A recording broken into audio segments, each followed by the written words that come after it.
আজ ২৬শে ফেব্রুয়ারি বুধবার বেলা ৩টা ৩০ মিনিটে গুলশান চেয়ারপারসন অফিসে বিএনপির মহাসচিব মির্জা ফখরুল ইসলাম আলমগীরের সাথে সৌজন্য সাক্ষাৎ করেন ঢাকাস্থ ফ্রান্স রাষ্ট্রদূত ম্যারি মাসুদুপই এবং রাজনৈতিক উপদেষ্টা ক্রিশ্চিয়ান বেগ।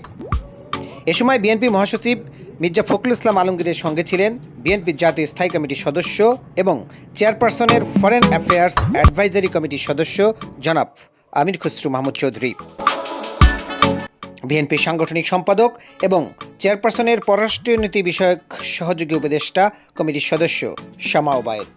এ সময় বাংলাদেশের চলমান রাজনৈতিক পরিস্থিতি, আইন শৃঙ্খলা সহ নানা বিষয় নিয়ে আলোচনা হয়েছে বলে বিশেষ সূত্রে জানা গিয়েছে।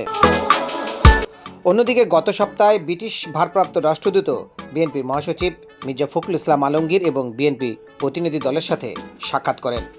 S M Mizanur Rahman, news channel BD, Dhaka.